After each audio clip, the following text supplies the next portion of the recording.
जय जय राम। श्री राम जय राम जय जय राम। श्री राम जय राम जय जय राम। श्री राम जय राम जय जय राम। श्री राम जय राम जय जय राम। श्री राम जय राम जय जय राम। श्री राम जय राम जय जय राम। श्री राम जय राम जय जय राम। श्री राम जय राम जय जय राम।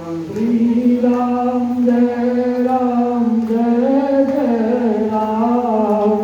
श्री राम जय राम जय जय राम। श्री राम जय राम जय जय राम। श्री राम जय राम जय जय राम। श्री राम जय राम जय जय राम। श्री राम जय राम जय जय राम। बोलो श्याम रामचंद्र भगवान की जय। माता जानकी जी की जय। चारों भैयन की जय। जय जय श्री राधे श्याम। तो आज की मंगलमयी कथा में हम सब लोग प्रवेश करते हैं। कल की कथा में हम सब लोगों ने श्रवण किया कि बहुत ही उल्लासपूर्वक, बहुत ही उत्साहपूर्वक मिथिला धाम में, जिसको हम सब जनकपुर कहते हैं, बहुत ही सुंदर चारों भाइयों का पाणी ग्रहण संस्कार हुआ। वहाँ की माताओं ने बहुत ही मंगलमय गीत गाए और गीत गाने के बाद बहुत ही मांगलिक मंगलमय पल और क्षण में चारों भाइयों की बारात जो है जनकपुर से विदा होके और अयोध्या धाम पहुंच गए। अयोध्या धाम, अयोध्या के राजमहल का क्या कहना। हमने बताया कि अयोध्या का ऐसा राजमहल है जहाँ की अनंत काल से एक चक्रवर्ती सम्राट हुए हैं, जिनका कि सप्तद्वीप वसुंधरा पे साम्राज्य था। सप्तद्वीप वसुंधरा मतलब पूरे पृथ्वी पे जिनका साम्राज्य था, जिनकी चर्चा एक दिन हमने अम्बरीश किया था, रघुकुल किया था। एक से एक प्रतापी राजा अयोध्या के कुल में, सूर्यवंशी कुल में पैदा हुए और उसी कुल के कुल दीपक हमारे भगवान श्री राम और उनके यशस्वी पिता श्री दशरथ जी और चारों माताएं, तीनों माताएं कौशल्या, सुमित्रा और केकई बहुत प्रसन्न है। जब से चारों भाई ब्याह करके आए हैं, लोग बधुएं घर में आई हुई है, एकदम हर और उल्लास का कोई पारावार नहीं। चारों तरफ आनंद ही आनंद है ना। आनंद की एक रस धारा जो है अयोध्या पे टपक रहा है। संत शिरोमणि गोस्वामी तुलसीदास जी कहते हैं कि जब दे राम ब्याह घर आए, नित नव मंगल मोद बधाई।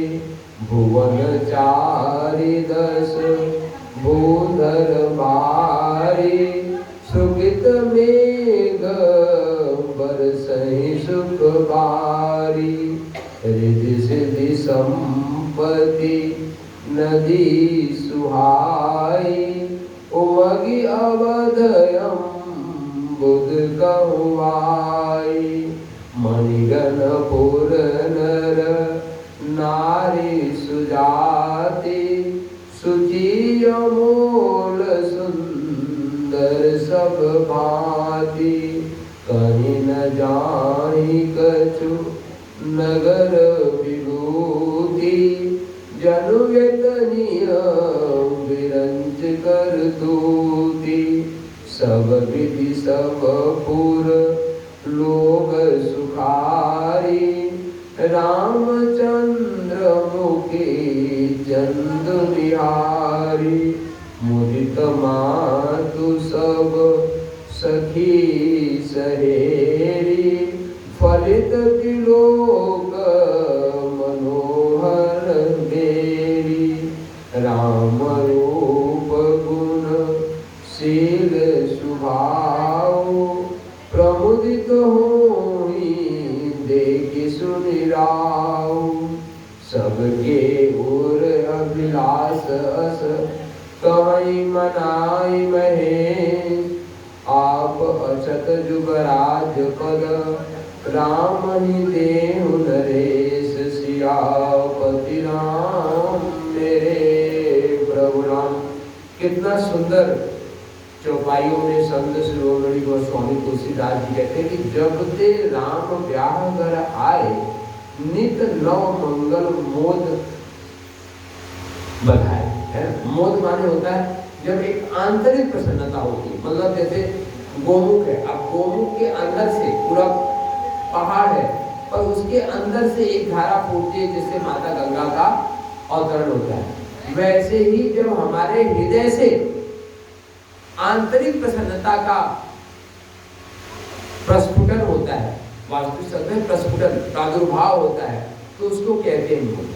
और भुवन नारी जस भूधर भारी, सुकृत मेघ बरसे सुखवा, मतलब सुकृत मतलब कहते हैं कि जब हमारे अच्छे कर्म उनके मेघों की वर्षा होती है तो चारों तरफ हमारे जीवन में आनंद ही आनंद है। सुकृत मेघ बरसे सुख भारी, मतलब सुकृत जो है, जो अयोध्या के पुण्य है, उनकी बारिश हो रही है। यहाँ पर उपमा अलंकार के माध्यम से समझाने का प्रयास है कि सुंदर बारिश हो रही है। और क्या लिखते हैं संत सुनिए, रिद्धि सिद्धि संपत्ति नदी सुहाई, उमगी अवधि अम्बुद कह आओ, मणिगण पुर नर नारी सुजाति, सुचिल अमोल सुंदर सभा। मतलब चारों तरफ जो है आनंद ही आनंद है। मुदित मातु सब सखी सहेली, परित दिलोक मनोरथ होली, राम रूप गुण शील स्वभाव, प्रमुदित होहि देखि सुनि राम। मुदित मातु सब सखी से, मतलब तीनों माताएं सुख आनंद में है।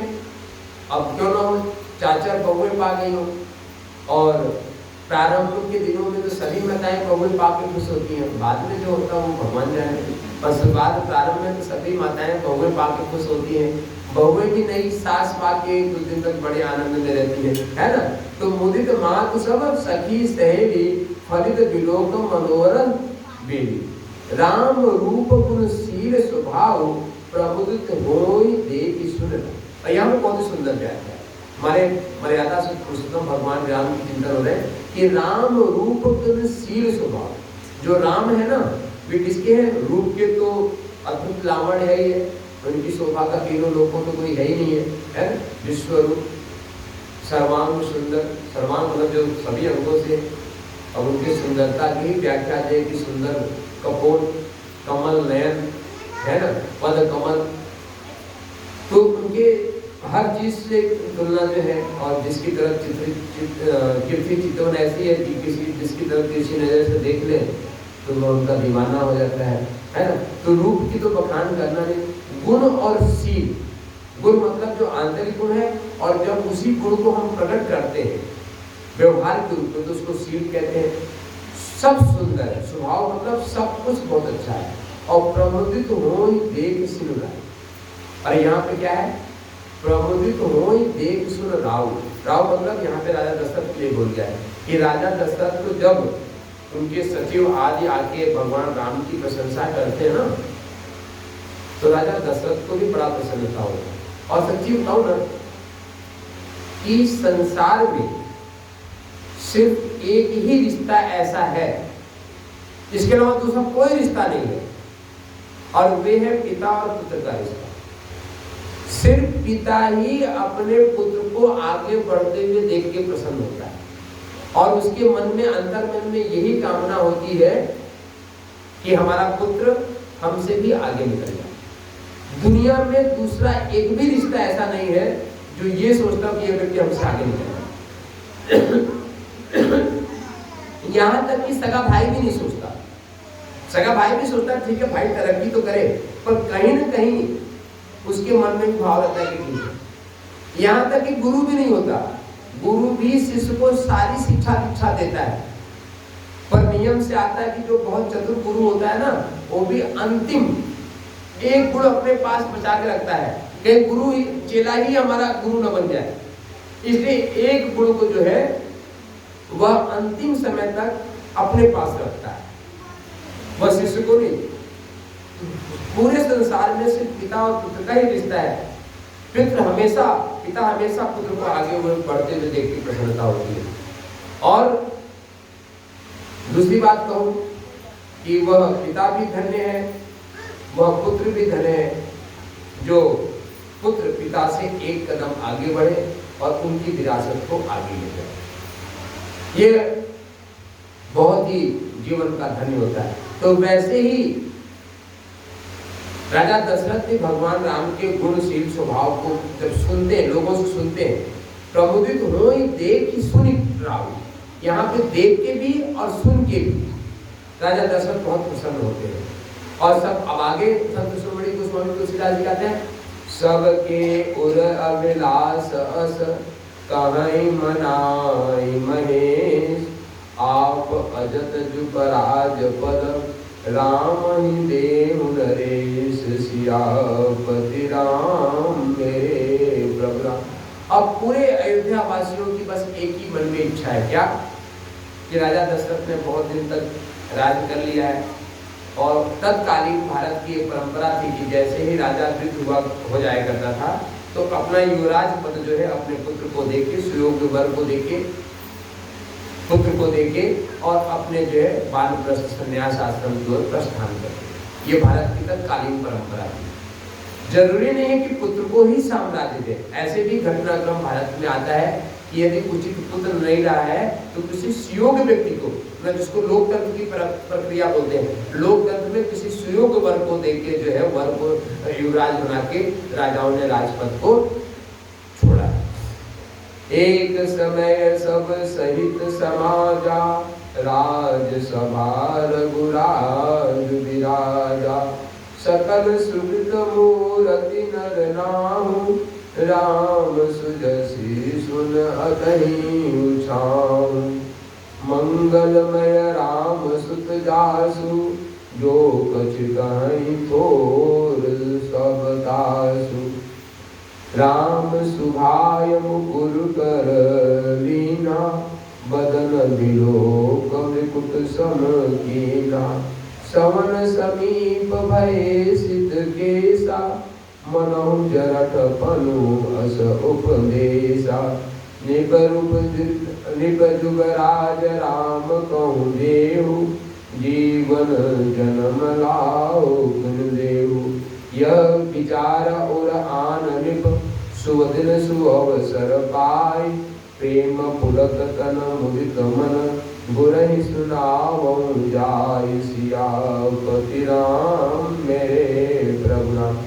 अब क्या घटनाक्रम घटता है कि एक दिन राजा दशरथ दरबार में बैठे हैं और दरबार से जैसे ही अपने अंतःपुर को जाते हैं, वहां पे मुकुट उठा के रखते हैं तो सवन समीप भय सित केसा, ये कान के पास पे एक दो बाल जो है उनको सफेद दिखाई देते हैं।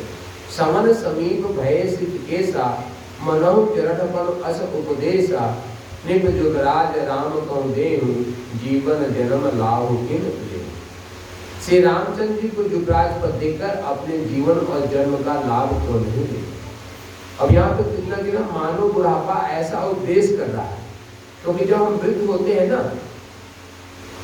तो शरीर मन बुद्धि कुछ हमारे को प्रेरणा देते हैं, और वे प्रेरणा क्या देते हैं कि अब वह समय आ गया है कि घर के माया जाल के संसार को भगवान के भरोसे छोड़ो, हमको एकमात्र भगवान का नाम दें। और हमारे भारत के ऋषि तो उनके चरणों में जितना प्रणाम किया जाए उतना कम है। उन्होंने पूरे जीवन की रूपरेखा ही ऐसी बनाई थी कि हम पूरे जीवन को आनंद में लिए। कैसा जीवन था?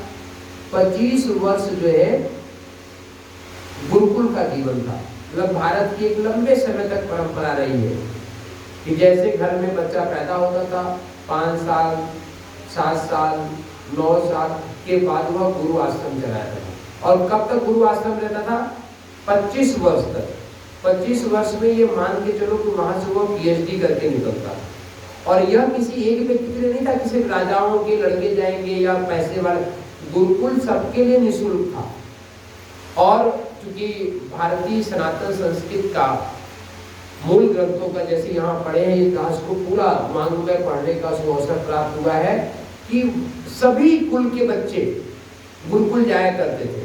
और गुरुकुल में जब 25 वर्ष तक रहते थे, 25 वर्ष के बाद जब उनको गृहस्थ आश्रम में भेजा जाता था, तब यह गुरु निर्धारित करके भेजता था कि बेटा तुम जाके समाज के उद्धार के लिए काम करोगे, अर्थात तुम ब्राह्मण बनोगे। तुम जाओ बेटा राजपाट चलाओगे, देश की रक्षा करोगे, अर्थात क्षत्रिय बनोगे। बेटा तुम्हारी बुद्धि तेज चलती है, थोड़े तुम चतुर भी हो, चालाक भी हो, तो तुम वैश्य वाला काम करो। बेटा तुम्हारी बुद्धि थोड़ी सी कम चलती है, एक काम करो तुम इस जन्म पूरा सेवा करो। शूद्र मतलब सेवा का भाव। और इसी को भगवान श्री कृष्ण गीता में कहते हैं कि चातुर्वर्णा मया सृष्टा, मतलब चारों वर्णों को हमने स्वयं बनाया। कौन कह रहा है? भगवान श्री कृष्ण गीता में कहते हैं कि चातुर्वर्णा मया सृष्टा। किसके आधार पे? गुण कर्म विभाग से, मतलब गुण और कर्म के आधार पे इसका विभाग किया गया है। ये नहीं लिखा कि जन्म, शास्त्रों में है जन्मना जाते शूद्र संस्कार द्विज थे, कि जन्म से हर व्यक्ति शूद्र है और जब संस्कार से उसको द्विज मतलब ब्राह्मण आदि बनाया जाता है। तो यह भारत की गुरुकुल परंपरा थी। और यह बात यह दास बहुत ही प्रमाण के साथ कह रहा है, ऐसा नहीं कि अनावश्यक कह रहा हूं, इसके हमारे शास्त्रों में प्रमाण है। तो प्रमाण के साथ यह बात है कि सुंदर जो है यह रचना जो है हमारे भारत में थी। क्या हुआ? पंडित जी को कैसा काट एक बार बोलो सियावर रामचंद्र भगवान की जय। चलो आज हमारे ब्रजवासी ब्राह्मण ने जो है मन से आशीर्वाद दे दिया है ना। बैठ के पाठ कर रहे थे, मंत्र जप कर रहे थे, पता नहीं क्या कौतूहल में मन में बात आई भगवान की प्रेरणा। चलो बहुत ही सुंदर। तो यह भारत की परंपरा थी। तो यहाँ भी राजा दशरथ भी यही सोचते हैं कि मनहु जरठपन अस उपदेशा। अब यहाँ पे क्या है? मन को क्या बोला गया? जरठपन। क्योंकि मन जो है ना ये कभी तृप्त होता ही नहीं। शास्त्रों में आया है कि संसार का सर्वस्व दे दो। सर्वस्व मतलब सारी भूमि का राजा बना दो, सारी धन संपत्ति दे दो, और स्त्रियां भी सुख के आधार मानी जाती है, और एक ही व्यक्ति को सारी स्त्रियां सौंप दो तो भी मन संतुष्ट होगा, कोई गारंटी नहीं। क्यों? अब यहाँ पे एक आध्यात्मिक तत्व बताते हैं, और यही हमारे जीवन का उद्देश्य है। प्रसंगवश आपको बता रहा हूं क्यों नहीं होता। क्यों? आप सब कहा भगवान श्री कृष्ण से अर्जुन भी यही प्रश्न पूछते कि सरकार मन इतना चंचल है, हवा से भी तेज भागता है, इसको काबू कैसे करें, इसको बांधे कैसे? तो भगवान श्री कृष्ण कहते हैं अभ्यास और वैराग्य। अभ्यास और वैराग्य पूर्वक रहो तो ये मन कंट्रोल आएगा। दूसरा मैं ये कहता हूं कि जैसे हाथी है, हाथी एक लोहे का इतना बड़ा अंकुश होता है, उससे काबू में आता है। और विश्व काबू में तब आता है यहाँ पे एक नस होती है, उस नस पे अंकुश को रख दो, हाथी काबू। घोड़ा का है जितना अड़ियल हो, जितना भी आपको लत्ती मारता हो, पर घोड़े को लगाम पकड़ना आप जानते हैं, उसको जानते हैं कि कितना टाइट करना है, कितना ढीला करना है, और थोड़ा सा आप घोड़े को प्रेम करना है। अड़ियल से अड़ियल घोड़ा भी काबू आता है, किसे? लगाम से। वैसे ही मन जो है वे काबू आता है मंत्र से। इसीलिए हमारे ऋषियों ने कहा कि कलयुग केवल नाम आधारा, सुमिर सुमिर नर उतरे। कि मन को आप मंत्र दे दो, श्री राम जय राम जय जय राम, श्री राम जय राम जय जय राम, श्री राम जय राम जय जय राम, श्री राम जय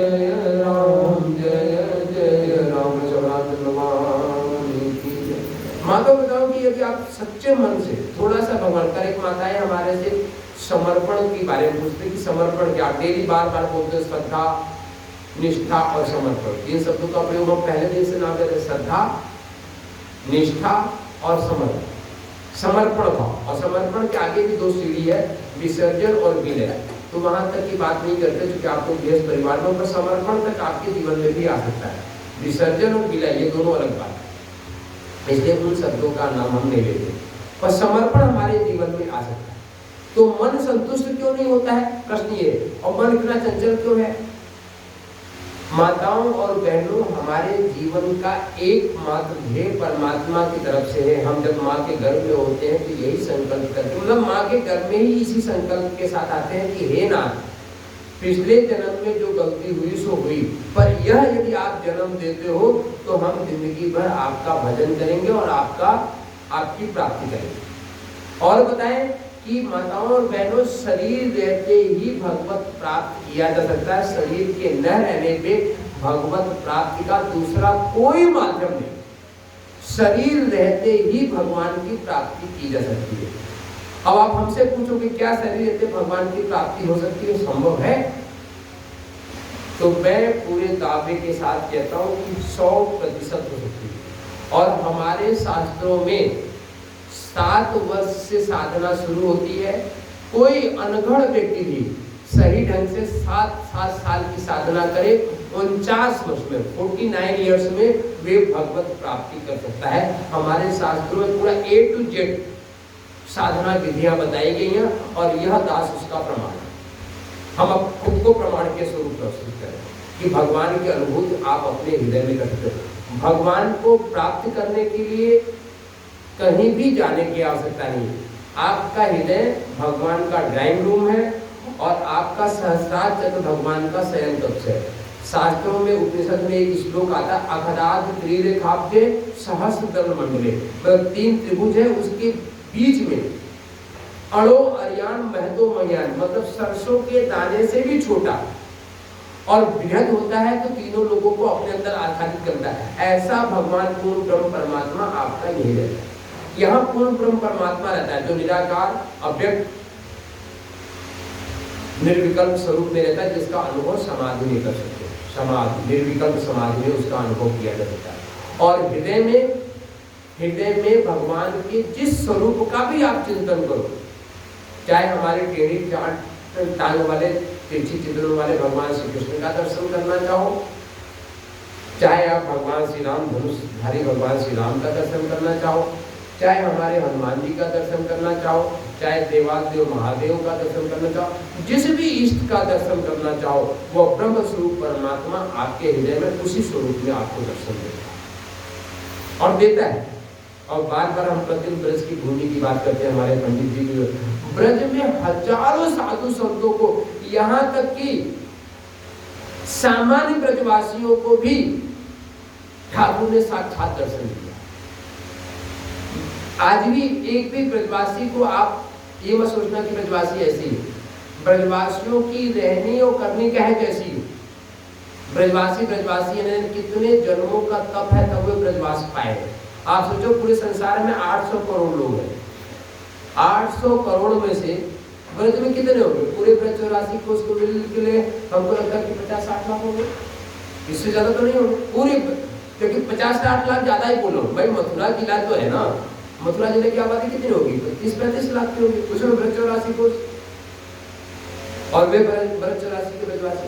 और आज भी बताओ कि किसी ब्रजवासी के पास आप कुछ देर बैठो, वे थोड़ी देर हो सकता है कि इधर की बात करेगा, नहीं सिर्फ 2 बात करेगा, या तो किसी साधु संत महात्मा की बात करेगा, भले उनको गाली ही देता हो, या फिर ठाकुर जी की चर्चा करेगा। ब्रजवासी अधिकतम अपने 24 घंटे के अधिकतम समय में या तो वे ठाकुर जी की किसी न किसी रूप में चर्चा करते हैं या किसी बाबा जी की चर्चा, इसलिए क्योंकि पूरे ब्रज 84 कोष में माताओं, आज भी बता दूं, ब्रज 84 कोष के किसी घर में चले जाओ, जितनी रोटी उनके घर के लिए नहीं बनती है उससे 3 गुनी रोटी बाबा जी लोगों के लिए बनती है।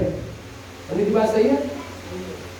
यदि किसी कुटुंब में 6 परिवार हैं तो 6 चौक 24, 6 पंजे 30 रोटी यदि अपने कुटुंबियों के लिए बनती है तो वे मानो कि 50 रोटी बाबा जी के लिए अलग से बना के रख देते हैं।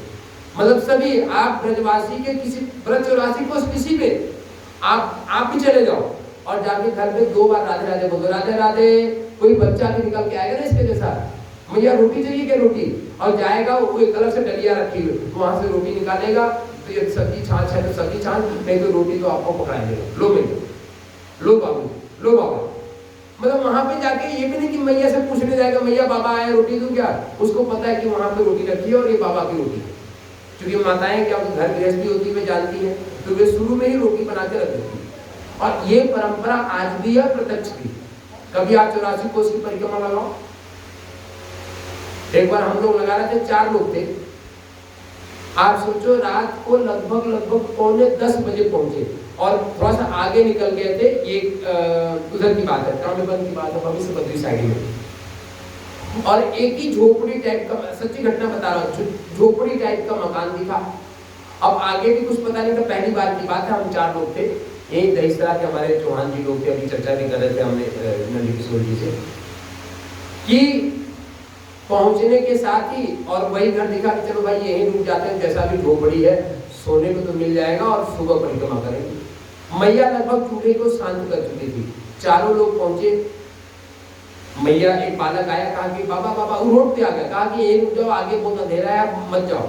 ऐसा एक बालक आया, वो जबरदस्ती घर घसीट के ले गया घर में, बालक ले गया।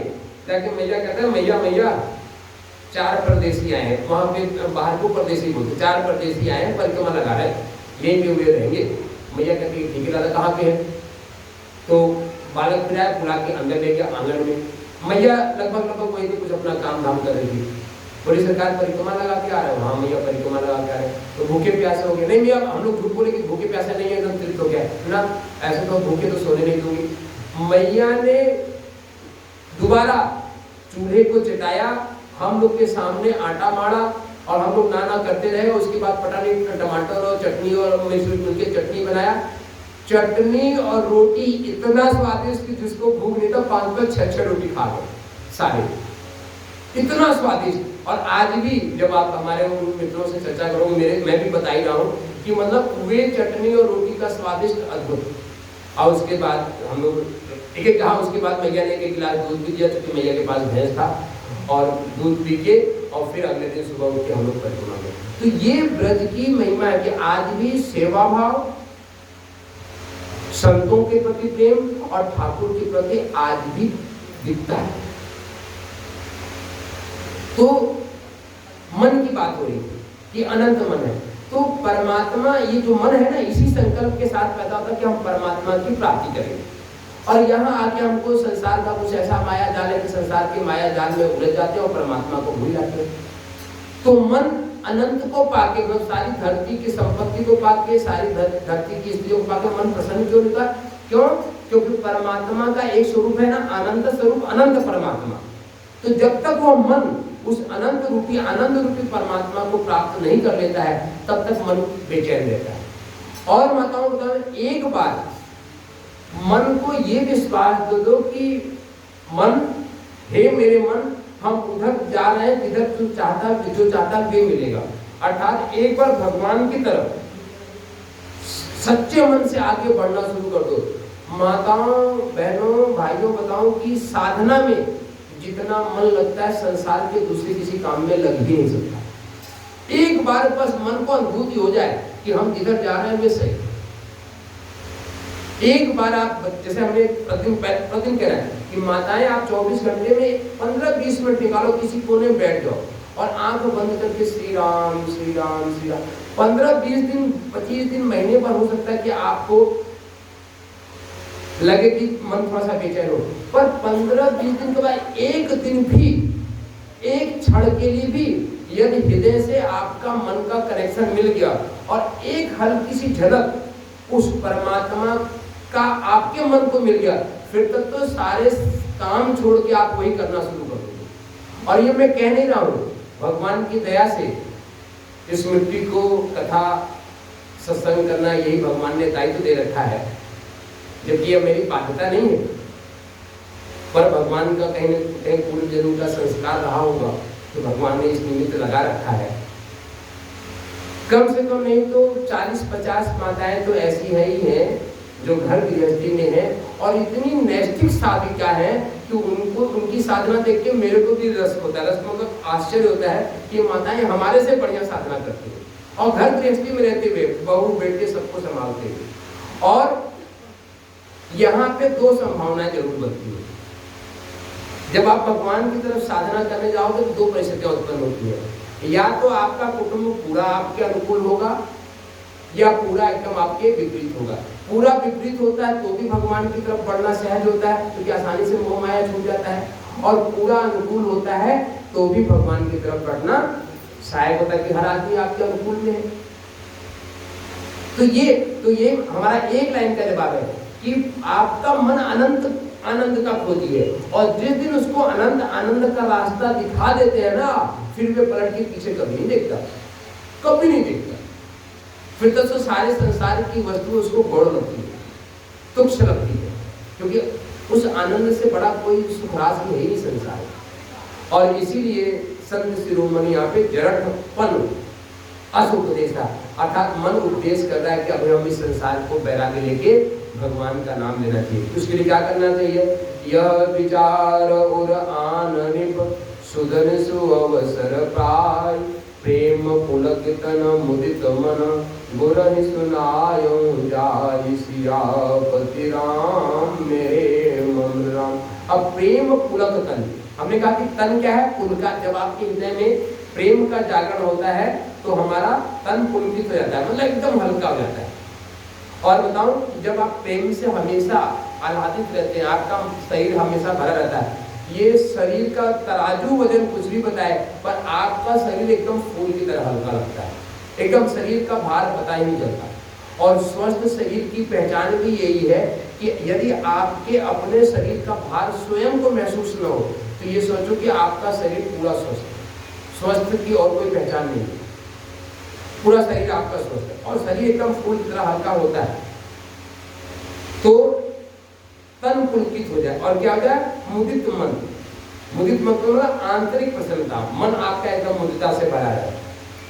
मैत्री, करुणा और मुदिता, ये महर्षि पातंजलि का सूत्र है। मैत्री, करुणा और मुदिता। मैत्री का क्या भाव है? सिया राम मैं सब जग जानी, अकरहूं प्रणाम जोर जुग पानी। राम सिया राम जय जय राम, राम सिया राम जय जय राम। सिया राम मैं सब जग जानी, अकरहूं प्रणाम जोर जुग पानी। राम सिया राम जय जय राम। तो मैत्री का भाव मतलब कि सारे संसार में जितने लोग हैं, हमारा अपना कर्तव्य क्या है कि जो व्यक्ति जैसा है वैसा रहे, जो व्यक्ति जैसा कर्म करेगा भगवान उसको फल देंगे। हम सबके, हमारे हृदय में सबके प्रति प्रेम करें, हमेशा प्रेम की एक धारा फूटे। जैसे गंगोत्री से गंगा मैया निकलती है, सबको नहलाती है। गंगा मैया नहीं कहती भाई तुम पापी हो, तुम मत नहाना, तुम अच्छे हो, तुम आ जाओ नहाने के लिए, नहीं बुलाती ना। जो भी जाए गंगा मैया में डुबकी लगाए, गंगा मैया सबको पवित्र करती। वैसे ही हमारे हृदय से प्रेम की एक अहर्निश धारा फूटे, उसी को मैत्री भाव कहते हैं। महर्षि पातंजलि का बहुत ही सुंदर सा सूत्र है। और दूसरी बात बता दें कि आप ये सोचो कि हमारे हृदय में प्रेम और घृणा दोनों रह सकते हैं। तो माताओं बहनों, मनोवैज्ञानिक ढंग से भी ये संभव नहीं हो सकता ना कि प्रकाश और अंधेरा एक साथ नहीं दिखते, या तो प्रकाश होगा या तो अंधेरा होगा। जैसे कि हमने पहले भी नहीं कहा था कि या तो परमात्मा के प्रति हमारे हृदय में पूर्ण विश्वास होगा, या फिर जो है भय और डर रहेगा। यदि परमात्मा के प्रति हमारे हृदय में पूरा विश्वास लहरा रहा है तो आपके मन में एक पल के लिए भी, एक पल कितना छोटा समय बताओ आपको, एक पल में 24 सेकंड होता है। आप पल को सामान्य समझते होंगे, जब ज्योतिष के हिसाब से गणना करेंगे तो एक पल में 24 सेकंड होता है। सेकंड मतलब आप सोचो, सेकंड मतलब है, और 24 सेकंड होता है एक पल में। एक पल के लिए भी डर और भय आपके हृदय में कभी नहीं आएगा यदि परमात्मा है। और वे हर पल आपकी रक्षा करते हैं, हर पल आपकी रक्षा करते हैं। और वैसे ही प्रेम और घृणा दोनों एक साथ आपके हृदय में नहीं रह सकता। या तो हम सबके हृदय में घृणा ही रहेगा या तो प्रेम ही रहेगा। तो क्यों ना प्रेम की आदि बने। संसार जैसा है वैसा ही भगवान का बनाया हुआ है, और भगवान तो बहुत ही बड़ा कलाकार है। अब कितना सुंदर फूल गुलाब का होता है कि नाक से सूंघते रहो तो लगता है पूरा शरीर खुशबू देने लगता है ना। और गुलाब के फूल में ही सुंदर भगवान ने नीचे कांटे बना दिए। तो गुलाब के फूल में कांटे देने का भगवान का एक लक्ष्य है। भगवान कहता है देखो कितना सुंदर फूल है गुलाब का, पर हमने कांटे उसी में लगाए हैं। तो फूल और कांटे का ये संबंध तो भगवान के संसार का नियम है। और उस संसार में जब उलझे तो यही संसार है, और उससे निकल पाए तो जीवन धन है।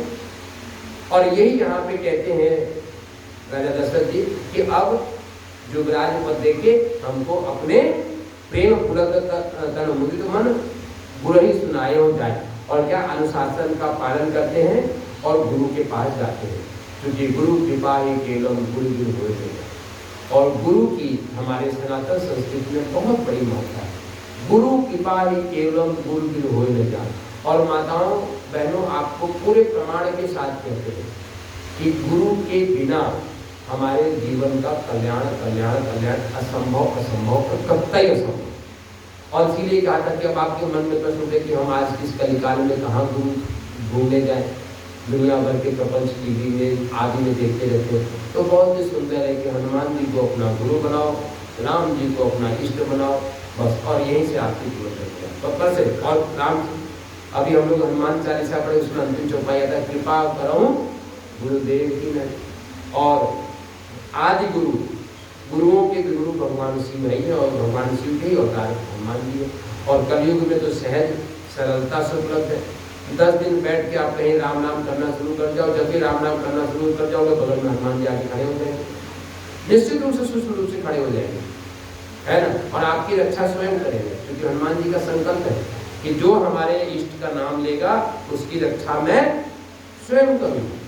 और ऐसा एक प्रमाण नहीं आता, एक संत का ही प्रमाण आता है कि बड़े तेजस्वी संत महाराष्ट्र में रहते थे, और उन्होंने ये मिलेच्छों के पति, जिनको मिलेक्स कहते हैं, मैं इस मन से नाम ही लेना चाहता है, उसके खिलाफ उन्होंने पूरे महाराष्ट्र में जो है आंदोलन छेड़ रखा था। सारे मिलेक्स चाहते थे कि इसको किसी भी तरीके से इस महात्मा को मार दो, पर हिम्मत नहीं पड़ती थी। उसका एक तो उनका तेज स्वरूप इतना था, बढ़िया लंबा चौड़ा संत महात्मा का स्वरूप, और सिर्फ लंगोटी पहना करते थे, और पूरे महाराष्ट्र में घूम घूम के नए लड़कों को कुश्ती सिखाना और राम राम राम राम राम राम जप का उपदेश देना, हनुमान जी की भक्ति कराना। और हजारों लड़कों को जो है उन्होंने प्रेरित करके पहलवान बना दिया था। मिलेच्छों ने सोचा कि एक बड़े साहसी व्यक्ति को उनके पीछे लगाया कि इस आदमी को मार दोगे तो तुमको 100 मोहरे मतलब चांदी के सोने के सिक्के तुमको देंगे। वे कटार लेके हफ्ते 10 दिन महात्मा के पीछे वो घूमता रहा कि जहाँ मौका मिलेगा एक ही कटार मारूंगा और सर धड़ से अलग। मैं चलता रहा, महात्मा भी अपना भगवान था ना, विश्वास है तो महात्माओं को कभी डर तो होता नहीं। राधी रात तक की मौत आए तो अपना चलते रहते। एक दिन में मध्य रात्रि में कहीं जा रहे थे किसी गांव में, वह व्यक्ति पीछे से मौका मिला, और जैसे ही उसने ऐसा अपना कटार ताना और बस यहीं तक हाथ गया था कि पीछे से किसी ने एक लात मारा उसको, और जाके वो 2 किलोमीटर दूर गिरा। हकीकत घटना है। और जैसे ही गिरा कुछ देर तक तो अचेत वहां से पड़ा रहा, और अचेत पड़ने के बाद वहां से उठा, बेकल हुआ, और बेकल होने के बाद महात्मा के श्री चरणों में अगले दिन आके साष्टांग प्रणाम किया और पूरा घटनाक्रम बताया कि सरकार हम पैसे के लोभ के कारण हफ्ते भर से आपके मारने के लिए पीछे पड़े थे, पर कल जब एकदम अंतिम दांव हाथ में आया कि हमने हाथ ताना, पता नहीं किसी ने हमारे छाती पे ऐसा लात मारा कि मैं इतनी दूर जाके गिरा और रात भर बेहोश पड़ा रहा, अभी सुबह मेरे को चेतन आई है, तब हमारे को सद्बुद्धि आई, हम आपके श्री चरणों में दंडवत प्रणाम करें। वे संत मुस्कुराए, कहे जा बेटा तेरा जीवन धन्य है। वे कोई और नहीं था, वे हनुमान जी। तो हनुमान जी ने एक लात उसको ऐसा मारा कि जाके। तो यदि हमारी परमात्मा के श्री चरणों में सच्ची श्रद्धा भक्ति और निष्ठा है, समर्पण है, तो हर काल में भगवान आपकी रक्षा करते हैं। हर काल में भगवान की आपकी रक्षा करते हैं। कथा को और आगे बढ़ाते हैं और एक सिद्ध माता संत की कहानी सुनाएंगे जो ग्रज से ही जुड़ी हुई है कि श्रद्धा और समर्पण हो तो भगवान क्या करते हैं हमारे साथ। 5-7 मिनट उस कथा को सुनाएंगे, पर आइए कथा में प्रवेश करते हैं। जे गुरु चरण रेणु सिर धरहि, ते जनु सकल विभव बस करहि। मोहि समय अनुभव न दूजे, सब पायो रन पावन पूजे। अब अभिलाष एक मन मोरे, पूजन नाथ अनुग्रह तोरे। मन प्रसन्न लखि सहज सनेहु, कहूँ नरेश रजायस देहु। राजन राउर नाम जस, सब अवनित दातार। फल अनगामी महीप मणि, मन अभिलाष तुम्हार सियापति राम मेरे प्रभु राम। सब विधि गुर प्रसन्न जिय जानी, और बोले राव रहस मृदु वाणी। नाथ राम करी है जुगराजो, कहीं कृपा करी करहि समाजु। अब जब बार बार वशिष्ठ मुनि से राजा दशरथ निवेदन करते हैं, राजा दशरथ की पूरी बात सुन के मुनि भी प्रसन्न हो जाते हैं। वशिष्ठ मुनि को बहुत ही प्रसन्न होते हैं। मुनि प्रसन्न लखि सहज सनेहु, कहूँ नरेश रजायस देहु। और जब पूरे स्वरूप को देख के, चूंकि महर्षि वशिष्ठ भी बड़े ज्ञानी पुरुष हैं, वे कहीं ये देख रहे हैं राजा दशरथ के मन में कि कहीं यह मर्यादावश तो नहीं बोल रहे हैं, पर देख रहे हैं कि मुनि प्रसन्न लखि सहज सनेहु। वे राजा दशरथ को देख रहे हैं कि ये कोई दिखावटी पर नहीं है। अंदर से राजा दशरथ के मन में आ रहा है कि अब भगवान राम को युवराज बना देना चाहिए। फिर आशीर्वाद देता हूँ नरेश रजायस देहु, कहते कि हे नरेश, अब जाके भगवान राम के राज तिलक की तैयारी करो। राजन राउर नाम जसु, सब अमित दातार। और फल अनुगामी महिम मन अभिलाष तुम्हारी। जैसे आपके मन की अभिलाषा है वैसा जाके तुम करो।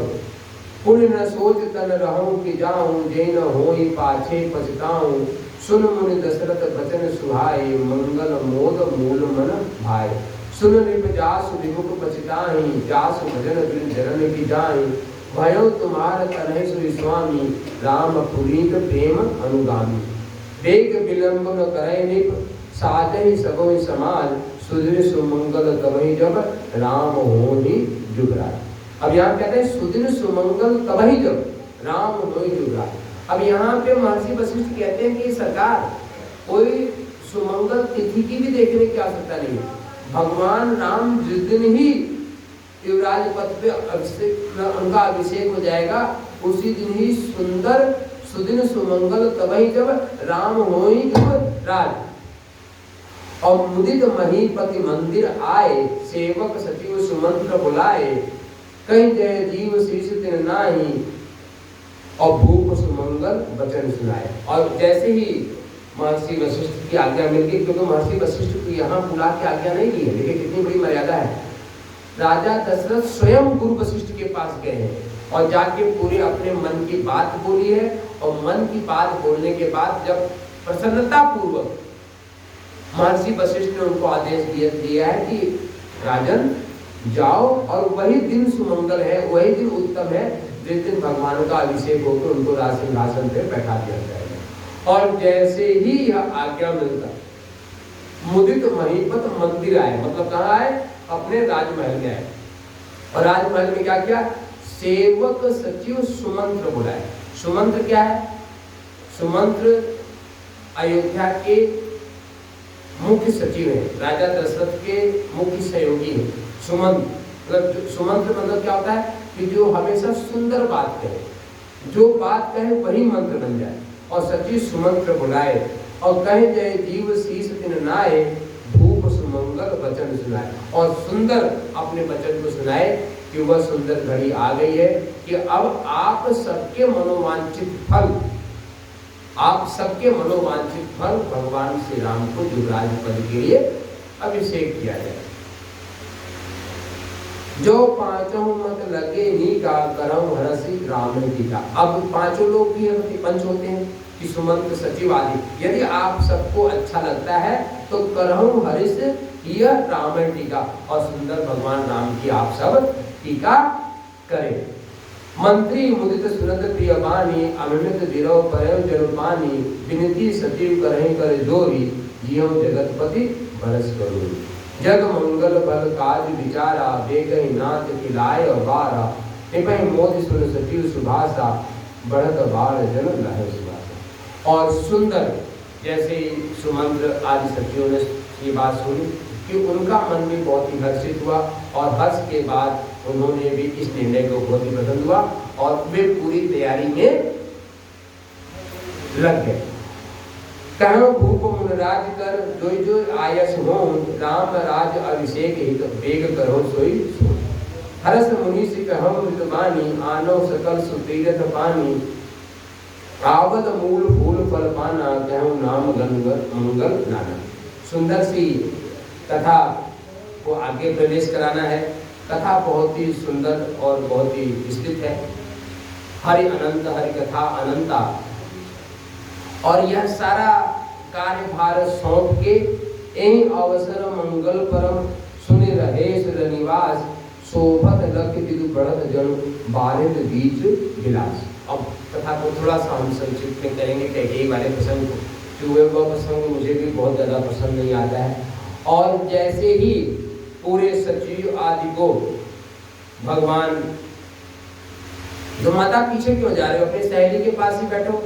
राधे आप आगे आके बैठो ना, फिर सहेली के एक बार हाथ में मार रहे हो, पीछे जाके बैठो, आगे आ जाओ।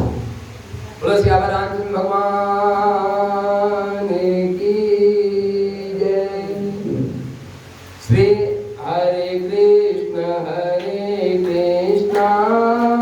कृष्ण कृष्ण हरे हरे, हरे राम राम राम हरे हरे, हरे कृष्ण कृष्ण कृष्ण हरे हरे, हरे राम राम राम हरे हरे, हरे कृष्ण कृष्ण कृष्ण हरे हरे, हरे राम राम राम हरे हरे, हरे कृष्ण कृष्ण कृष्ण हरे हरे। भगवान की जय। चौके चार सुमित्रा पूरी, मणि में विविध भांति अति रूरी, आनंद बगन राम महतारी, दिए दान बहु विग्रहकारी, पूजा ग्राम देवी सुरनागा, कणु बहुर देन बलि भागा, जय विदु होमि राम कल्याण, देहु दया करिसो वरदान। और जैसे ही यह खबर रनिवास में पहुंचा, रनिवास मतलब माताओं के पास पहुंचा, माताएं भी एकदम पूरा आनंद में जो है डूब गई, पूरे आनंद में डूब गई।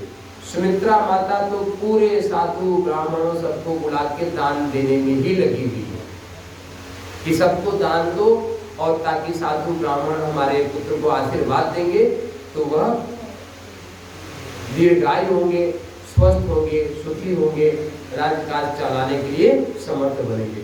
कौशल्या माता क्या कर रही है? पूजी ग्राम देव सुरनगा। कौशल्या मैया जो है वे सारे देवी देवताओं की पूजा कर रही है कि सारे हमारे कुल देवी, ग्राम देवी, हमारे पितर, हमारे पूर्वज सब प्रसन्न होंगे तो वे आगे बढ़ेंगे। माताओं पितरों का नाम आया। मैं आपको बताऊं कि यदि आप इस साल तर्पण पितृपक्ष बीता है, आपके जीवन में कहीं के दुख, परेशानी, कष्ट है तो इसका मतलब ये एकमात्र मानना कि कहीं न कहीं पितर आपके दुख है। और आप मानो चाहे नहीं मानो, इसके भी वैज्ञानिक प्रमाण उपलब्ध हो चुके हैं। वैज्ञानिकों ने रिसर्च कर दिया कि आपके पितरों का आशीर्वाद जब तक 100% पूरा नहीं मिलता है, आपके जीवन में सुख, शांति, समृद्धि पूरी तरीके से नहीं आ सकता। किसी न किसी रूप में विघ्न, कलेश आपके घर में बने ही रहेंगे। यदि आप सब चाहते हो कि अपने घर में पूरी तरीके से सुख, शांति, समृद्धि बना रहे, तो इसके लिए पितरों के लिए 7 तर्पण अनिवार्य है। पर उनके नाम पे आडंबर करने का भी मैं निषेध करता हूँ। और हमारे वैदिक ब्राह्मण, ये ब्राह्मण है, तो उनको बुला के पितृपक्ष में तो खिलाना चाहिए, पर विधिवत 7 तर्पण भी जरूर करना चाहिए। किसी नैष्ठिक ब्राह्मण को बुला के जो पितृपक्ष में कर्मकांड जरूर करना चाहिए। ये भी प्रेरणा मैं हर व्यक्ति, हर कथा में सबको देता हूँ। तो पितरों के नाम पे तो यहाँ पे कौशल्या माता यही कह रही है। और कैकेयी माता भी बहुत प्रसन्न है। वे सभी अंतःपुरवासियों को, चूंकि कैकेयी मैया ना थोड़ी सी तेज तर्रार है, वे सारे अंतःपुर दासियों को चौकन्ना करेंगे, भाई देखो सब कुछ बहुत अच्छे से होना चाहिए। कैकेयी मैया भी बहुत ही प्रसन्न है और सभी को एकदम व्यवस्था बना रही है कि सुंदर और बहुत ही भव्य ढंग से भगवान का अभिषेक होना चाहिए। और जैसे ही यह बात ऊपर तक पहुंची तो कौन सबसे पहले परेशान हुआ? जैसे ही यह बात पूछी तो सबसे पहले परेशान कौन हुआ? आकाश में विचरने वाले देवता। देवताओं को सबसे बड़ी परेशानी। अब आप ये कहोगे तो भगवान राम को रास तिलक होने जा रहा है, अयोध्या के युवराज में देवताओं को कौन सी जन्म? अरे मैया शुरू में बता दें कि भगवान के जन्म का हेतु क्या है? विप्र धेनु सुरसंहित लीन मनुज अवतार। तो विप्र लोग तो यहाँ बैठे हैं, गौ माता सड़क पे विचरण कर रही हैं और देवता रावण के डर के मारे दाएं बाएं छुप के भाग रहे हैं, छुपके फिर रहे हैं। पवन देव तो लंका में झाड़ू ही लगा रहे हैं, उनके पास और कोई काम ही नहीं है ना। अग्निदेव को रावण बोलता है जल जाओ तो जल जाते हैं, बोलता बुझ जाओ तो बुझ जाते हैं, अपने मन से प्रज्वलित भी नहीं हो सकते। यहाँ तक कि स्वर्ग तक सीढ़ी लगा रहा था, भगवान सूर्य ने कहा कि मैं कहाँ से रास्ता जाऊंगा? बोला तुम तुम्हारा रास्ता जानो, हम तो स्वर्ग तक सीढ़ी बनाएंगे। रावण कहता है, अर्थात भगवान सूर्य के भी रास्ते को वाले। तो देवताओं को सबसे बड़ी परेशानी हुई कि यदि युवराज बन गए, इस माया जंजाल में फंसेंगे तो भगवान के जन्म का जो हेतु है वही गड़बड़ हो जाएगा। फिर देवताओं की पूरी मीटिंग बैठी। मीटिंग बैठने के बाद फिर हुआ कि भाई क्या किया जाए। तब जो है उन्होंने किसको मनाया? माता सरस्वती को। सभी देवताओं ने मिलके माता सरस्वती को मनाया कि देवी, इस विपरीत परिस्थितियों में यदि आप कुछ कर सकती हो तो आप ही कर सकती हो, बाकी दूसरा कोई व्यक्ति कोई काम नहीं कर सकता। एक बार तो माता सरस्वती भी पीछे हटी कि ये बताओ कि जिंदगी भर का कलंक लेने के लिए मैं ही बची हूँ, मैं ही कलंक का भागी बनूंगी। तो जैसे देवताओं ने देवादेव महादेव की विवाह के लिए कामदेव को तैयार कर लिया था, बड़े तरीके से कामदेव को समझाया, जबकि कामदेव को तो भस्म होने की बात थी और कामदेव भगवान शिव के तीसरी नेत्र के कारण भस्म भी हो गए, है ना।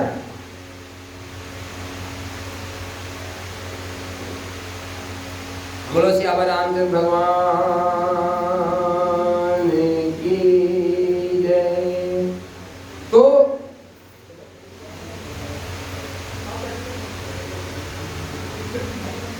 सरस्वती मैया को जब देवताओं ने मनाया तो अंत में जो है सरस्वती मैया ने मान लिया देवताओं ने कहा कि देवी आपको कलंक तो लगेगा, पर हम सबका जीवन, हम सबके जीवन का उद्धार हो जाएगा। और जब देवताओं ने विभिन्न प्रकार से माता सरस्वती को समझाया तो माता सरस्वती ने भी हाँ किया। अब क्या होता है कि ये जो देवी देवता होते ना, ये बड़े चतुर होते हैं।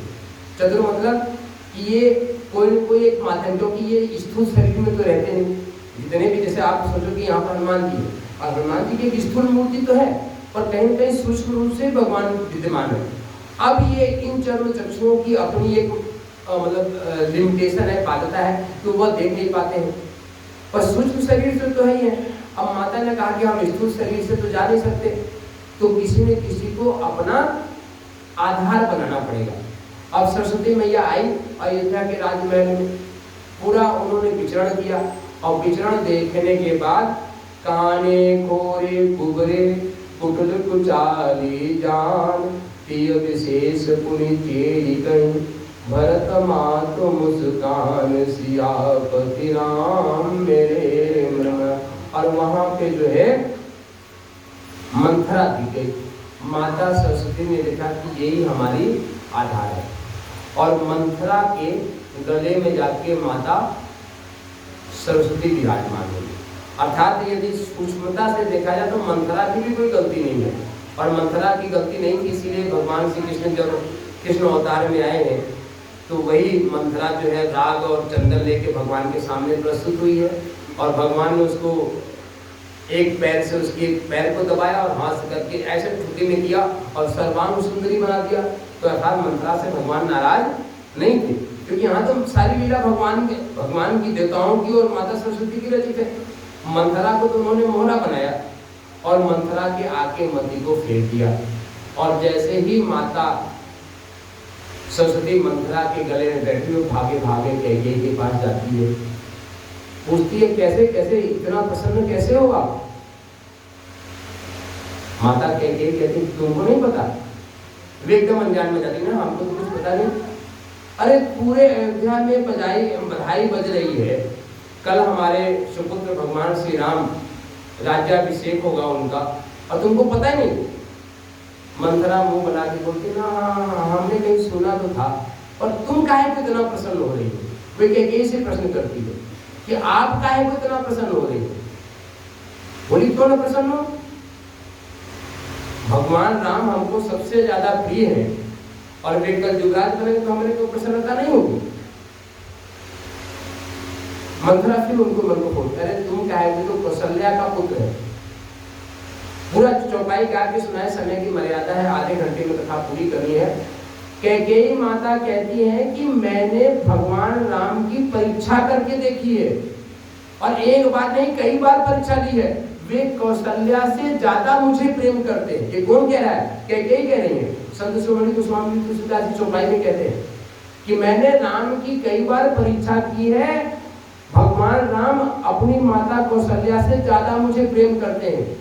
बाहर से कहीं भी खेल कूद के आते तो सबसे पहले मेरे पास आते हैं, कौशल्या के बाद में जाते हैं। वे सबसे पहले मेरे को पूछते आते हैं कि माता कैकेयी कहाँ थे, और मैं कैसे मान लूं। फिर जो है विभिन्न प्रकार से मंथरा समझाती है कि देवी अभी आपने ये दुनिया नहीं देखी है, आगे आप जब दुनिया देखोगे ना, मैं तो बूढ़ी हो गई हूँ सेवा करते करते, क्योंकि मंथरा यहीं से नहीं आई थी, वे अफगानिस्तान से, जिसको कैकेयी प्रदेश कहते हैं, वहां से साथ में आई थी। और अफगानिस्तान और भारत का बहुत ही पुराना रिश्ता है, शकुनी भी वहीं का था, तो वहां से साथ में आई है। तो वे जो है कहती कि मैंने देखा है, पर आगे जब भगवान युवराज बन जाएंगे ना तो कौशल्या महारानी बन जाएंगी, और जब कौशल्या महारानी बन जाएंगी ना तब आपको इसी राजमहल में दासी बना के रखेंगी। आप हमारी बात आज नहीं समझ रही है। और ऐसे विभिन्न प्रकार से मंथरा माता कैकेयी के मन के में भेद उत्पन्न करती है, उनके अंदर कलुषता पैदा करती है। और हमने बता दिया कि पीछे देवताओं का और माता सरस्वती का हाथ थोड़ी है, माता सरस्वती वैसे थोड़ी ना निराश होती है। और समझाते बुझाते कैकेयी का भी मति फिर ही गई। फिर माता कैकेयी ने कहा कि बताओ हम करें क्या। तो मंथरा ही बुद्धि देती है कि देवी आप तो परम सौभाग्यशाली हैं, एक बार राजा दशरथ आपको 2 वर मांगने का वरदान दे रखे हैं, आज तक वह वर पूरा हुआ नहीं है। तो आज से बढ़िया सुंदर दिन दोबारा नहीं आएगा उस वरदान को मांगने का, और आज वह सुंदर दिवस है कि आप वह वर मांग ही लो। बोली कौन सा वर? बोली बस एक है कि भगवान राम को 14 वर्ष का वनवास और अपने पुत्र भरत के लिए राजगद्दी। माता ने विचार किया, देवताओं की इच्छा हो ही है। राम सिया राम जय जय राम, राम सिया राम जय जय राम। हुई है वही जो राम रचि राखा, को करि तर्क बढ़ावनि साखा। राम सिया राम जय जय राम। तो इस सृष्टि पे तो वही होना जो विधि का विधान है, जो विधाता लिख के भेजा है। हम सबके जीवन में वही होता है प्रारब्ध के अनुसार जो हम जीवन में लेके आए हैं, है ना। हम लोग तो अनावश्यक अपनी बुद्धि को दौड़ाते हैं। यहाँ कैकेयी ने भी विधि के विधान को स्वीकार किया, मंथरा की बात को माना। बोला ठीक है मंथरा, तू हमारी परम सहेली है, बचपन से खिला के तूने बड़ा किया, आज तू जैसा कहती मैं वैसा मान लूंगी। और मंथरा की बात को मान के, अब आप सोचो कि उस समय गृह की कितनी अच्छी व्यवस्था की।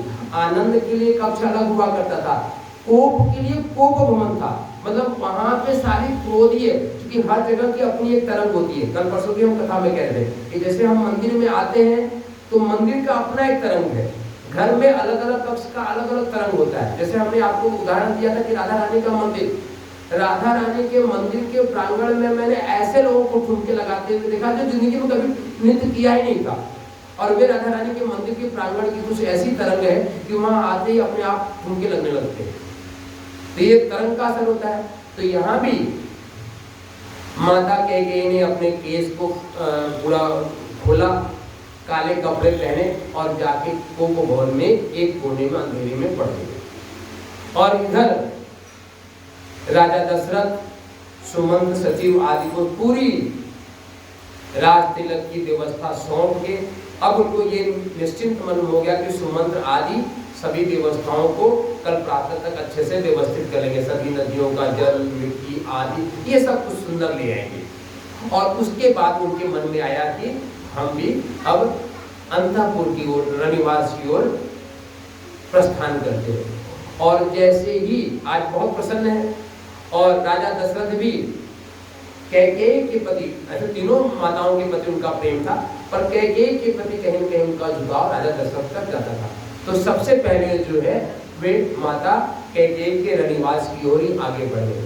और जैसे ही चौखट के अंदर बढ़े तो दासियों ने राजा दशरथ को सूचित किया कि राजन, आज देवी जो है रानी साहिबा अपने सामान्य कक्ष में नहीं है। राजा दशरथ छिटके वहां पे खड़े हुए, फिर पूछे कहाँ के हैं, तो दासियां कहती कि सरकार वो तो कोप भवन में। और जैसे ही राजा दशरथ ने ये सुना कि माता कैकेयी कोप भवन में, अब उनके दिमाग को कोई बात आ नहीं राजा दशरथ के, ऐसा क्यों? वे दासियों से पूछते हैं ऐसा क्यों? दासियां हाथ जोड़ के पीछे जाते कि सरकार हमें तो नहीं करना, बस हमें ये पता है कि इस समय वे अपने सामान्य कक्ष में नहीं है, जिधर आप जा रहे हैं वे कोप भवन की तरफ है। यदि आप कैकेयी के पास जाना चाहते हैं तो आपको कोप भवन के लिए हम तो आपका मार्गदर्शन कर रहे हैं, बाकी इससे ज्यादा हम कुछ नहीं जानते। अब संत शिरोमणि गोस्वामी तुलसीदास लिखते हैं कि कोप भवन के लिए राजा दशरथ के पैर ही नहीं उठ रहे हैं। जैसे एक पैर खड़े हैं ना, अब इस पैर को उठा के आगे बढ़ने की कोशिश करें, उनका पैर ही नहीं उठ रहा है। कहां अभी तक इतने प्रसन्न थे, अब राजा दशरथ के पैर ही उठ के आगे नहीं बढ़ रहे हैं। फिर भी काल की गति, विधि का विधान, किसी तरीके से गिरते पड़ते कैकेयी के भवन तक राजा दशरथ पहुंचते हैं। और वहां पे जाते ही एकदम अर्थमूर्छित होकर पड़ जाते हैं। कहते हैं देवी, इस मंगलमय बेला में यह आपका स्वरूप, क्या कोई हमसे गलती हो गई, कोई कुछ है? एक दो बार तो माता कैकेयी ने दशरथ के हाथ को भी झटक दिया मुंह देख ही नहीं रहे राजा दशरथ की तरफ, मुंह फेर के पड़ी है। बार बार याचना किया है, निवेदन किया है, तब कैकेयी ने बोलना है कि यदि कुछ आज देना है तो 2 वर हमारा जो है उधार है, आज उस वर को पूरा करो। राजा दशरथ पूरे उत्साह में आए, देवी 2 वर की बात क्या मांगे? सर्वस्व मांगो, आज मैं इतना खुश हूं कि आपको सर्वस्व दे दूंगा, बताओ क्या चाहिए? कैकेयी कहती ना, सिर्फ 2 वर। राजा दशरथ पूरे उत्साह में है, कहते कि देवी सर्वस्व दे दूंगा, जो कुछ भी मांगो, प्राण भी मांगोगे तो प्राण भी दे दूंगा, पर आप इस शुभ अवसर पे ये स्वरूप अच्छा नहीं है। कैकेयी निष्ठुर के रूप में अभिनय करे, कहीं ना सिर्फ 2 वर। राजा दशरथ के मन से बोलते कि मांगो देवी, क्या चाहिए? क्योंकि बता दिया ना कि संसार में 3 ही हट होता है, एक राजहट, एक बालहट और क्रिया हट। इन तीनों हट से बचना चाहिए। राजा का हट हो जाए, हट ही हो जाए तो पूरे देश के देश को नाश कर देता है। कितने उदाहरण है। तो राजहट, बालहट, बालक हट कर जाए तो क्या मांगने लगे कोई पता नहीं। और वैसे क्रिया हट, स्त्रियों का हट, तो यहाँ पे क्रिया हट है। देवी फिर भी राजा दशरथ कहते हैं कि देवी मांगो, आपको क्या चाहिए? तो माता कैकेयी क्या कहते हैं? 14 वर्ष राम को वनवास और हमारे पुत्र भरत को राज्य। जैसे ही राजा दशरथ ने ये बात सुनी, पहली लाइन कि राम को 14 वर्ष का वनवास, ये मानो कि राजा दशरथ के शरीर से आधा प्राण तो उसी समय निकला। और जब अगली लाइन सुनी कि भरत को राजगद्दी, तो कहते हैं कि देवी इसमें तो कोई बात ही नहीं है, हमको पता है, आप एक बार वापस ले लो। क्या वापस ले लो? कि भगवान राम के 14 वर्ष के वनवास का व्रत आप वापस ले लो। बाकी भरत को राजगद्दी दे देने में मैं अपने पुत्र राम को जानता हूं, राम के मन में कोई क्षोभ पैदा नहीं होगा, राम सहर्ष तैयार हो जाएंगे, राम सहर्ष तैयार हो जाएंगे, भरत को राजगद्दी देने के लिए मैं तैयार हूं। पर देवी कृपा करके भगवान राम को 14 वर्ष का वनवास मत मांगो, बस ये हमारे कृपा करो। पर देवी काहे को माने? क्योंकि विधि का विधान और अंत तक जो है वह टिके रहते हैं। और जैसे ही यह भवन में पूरी लीला चल रही है, पूरे राजमहल का जो वातावरण हर्ष और उल्लास का था, कुछ ही पल में पूरे राजमहल में ये बात फैल गई, पूरे राजमहल में विषाद की बात फैल गई। भगवान राम भी माताओं को आशीर्वाद देने की आदत, क्योंकि भगवान राम भी लक्ष्मण भी बाहर ही थे, क्योंकि भरत कथा में आएगा कि भरत शत्रुघ्न अपने ननिहाल में है अभी। तो जैसे ही भरत और लक्ष्मण को पता चला, भरत भी अंदर अंदर आए और भगवान राम सबसे पहले वहीं पहुंचते हैं जहां पे राजा दशरथ। जाके भगवान को राजा दशरथ को प्रणाम किया, कहते हैं पिताजी क्या बात होगी, ऐसी क्या अवस्था है? दशरथ के मुंह से वाणी ही नहीं निकलती। बार बार भगवान राम पूछते कि पिताजी कुछ तो आदेश कीजिए, कुछ तो बात होगी, पर दशरथ के मुंह से वाणी आ ही नहीं निकली। अंत में राजा दशरथ ने इशारा कर दिया कि बेटा तुम अपनी माता से पूछो। फिर वे माता कैकेयी से पूछते, माता आप तो कुछ बोलो, क्या बात है? माता कैकेयी जो अपने पुत्र से ज्यादा भगवान राम को प्रेम करती थी, आज निष्ठुर होकर बोलती कोई बड़ी बात नहीं है, हमने 2 वर आपके पिता से मांग लिया, इसीलिए इनकी ये हालत है।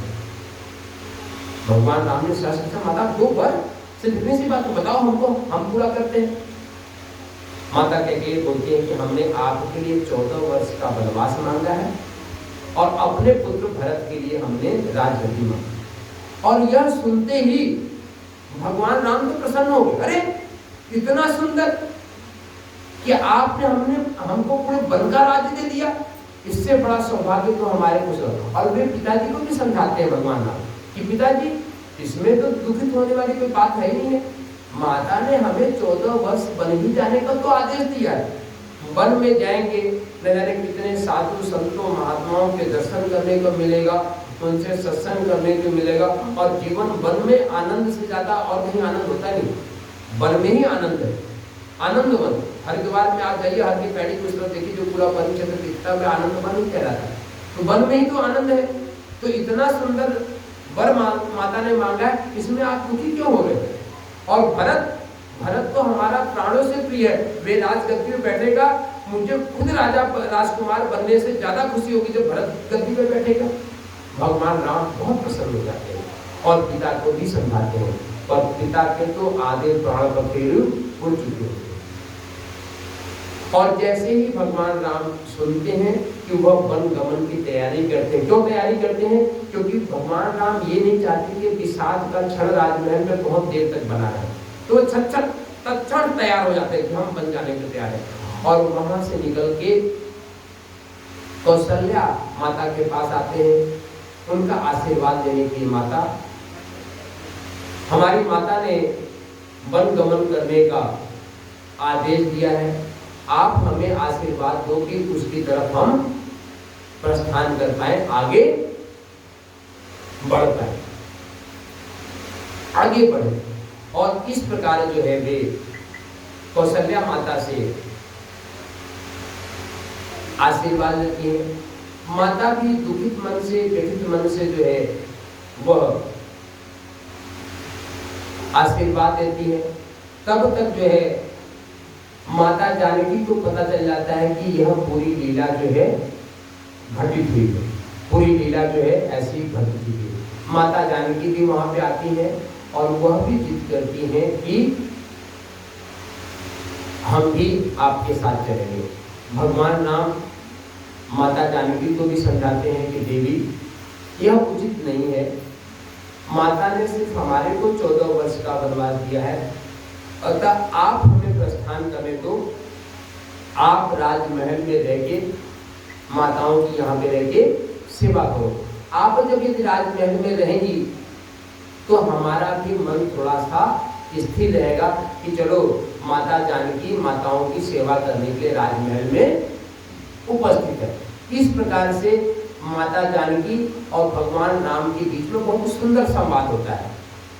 माता जानकी कहती कि सरकार, हम आपकी अर्धांगिनी हैं, हमारे पिता ने हमारे हाथ को आपके हाथ में दिया था, अर्थात जहां आप रहोगे, जिस अवस्था में आप रहोगे उसी अवस्था में मैं भी रहूंगी। यदि आप राजमहल में हो तो ही हमारी शोभा राजमहल में है, यदि आप राजमहल में नहीं हो तो हमारी कोई औचित्य नहीं बनता कि हम राजमहल में हैं।